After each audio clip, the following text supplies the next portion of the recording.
قال رب اشرح لی صدری، اس سے ہم بڑی چیزیں سیکھیں گے کہ دعا کرنے کا طریقہ کیا ہے، موسیٰ علیہ السلام نے دعا کیسے کی، دعا قبول کیسے ہوتی ہے، اور انہوں نے دعا میں کیا کیا چیز مانگی۔ اوکے، آپ نوٹ کریں، موسیٰ علیہ السلام کو پتہ ہے میں نے جانا ہے، انہوں نے اللہ سے کوئی آرمی نہیں مانگی، حالانکہ فرعون کی بہت بڑی آرمی تھی۔ وہ اللہ سے کہہ سکتے تھے اللہ مجھے $2 بلین دے دیں، اور مجھے جو ہے وہ اتنے ہوائی جہاز دے دیں، اور مجھے فرشتے بھیج دیں مدد کے لیے، اور جو ہے وہ مجھے اتنے گھوڑے چاہیے، اور اتنے مجھے ٹینک چاہیے، اتنے ہتھیار چاہیے۔ لیکن اب سنیں انہوں نے کیا مانگا۔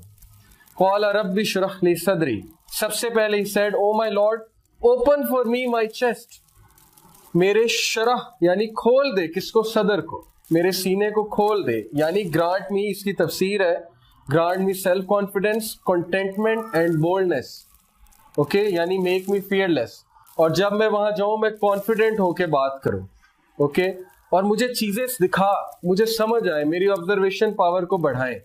تو یہ بڑی پاورفل دعا ہے، یعنی سب سے پہلے انہوں نے اللہ سے کیا کہا، اللہ مجھے آبزرور بنائے، good observer, I should be open, okay, مجھے چیزیں نظر آنی چاہیے دا وے دے آر، اور قرآن آپ کا سینہ کھولتا ہے، دیٹس دا ریزن کہ قرآن کی اتنی فوقیت۔ وَيَسِّرْ لِي أَمْرِي، then he asked what؟ ease، انہیں پتا تھا کوئی کام بھی اللہ کی طرف سے آسانی جب تک نہیں آئے گی نہیں ہو سکتا، تو اللہ سے چھوٹے چھوٹے کاموں میں آسانی مانگنی چاہیے، اس میں کوئی شرم نہیں کرنی چاہیے، اوکے۔ عام ایک آدمی سے ہم چھوٹی بات پہ مدد مانگیں گے، وہ کہے گا یار کیا تم آ جاتے ہو، یہ بھی کوئی بات ہے مدد مانگنے والی، لیکن اللہ تعالیٰ مائنڈ کرتے ہیں، لٹرلی مائنڈ کرتے ہیں اگر آپ ان سے چھوٹی چھوٹی باتیں بھی شیئر نہ کریں، اوکے، یہ حدیث سے پروون ہے۔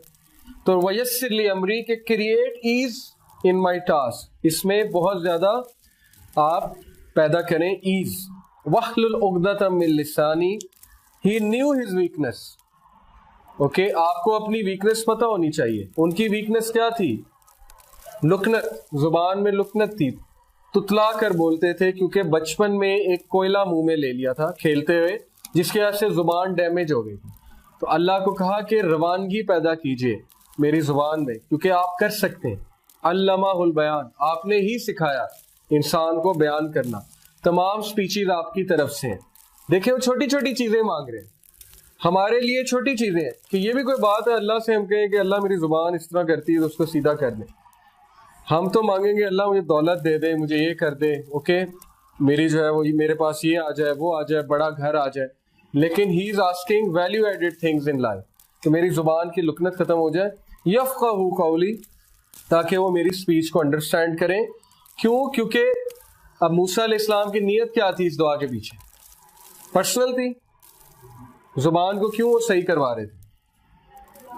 تاکہ وہ اللہ کا پیغام اچھے انداز سے نوا، ان کا جو بیج تھا وہ بڑا اسٹرانگ تھا، اس لیے درخت بہت اسٹرانگ تھا، اوکے۔ اگر وہ اپنی پرسنل اس کے لیے کہتے، اس میں حرج کوئی نہیں ہے، اس کا یہ مطلب نہیں پرسنل کے لیے نہیں کر سکتے، بالکل کر سکتے ہیں۔ اللہ سے آپ پرسنل چیز ہر کچھ مانگ سکتے ہیں، دولت بھی مانگ سکتے ہیں، لیکن اگر نیت اچھی ہے تو کیا ہی بات ہے۔ جیسے وہ ایک حدیث ہے، وہ حدیث تو ویسے ضعیف ہے لیکن اس کا کانٹیکسٹ بڑا اچھا ہے۔ نبی صلی اللہ علیہ وسلم نے ایک صحابی سے پوچھا کہ تم نے اپنے گھر میں روشن دان کیوں بنوایا؟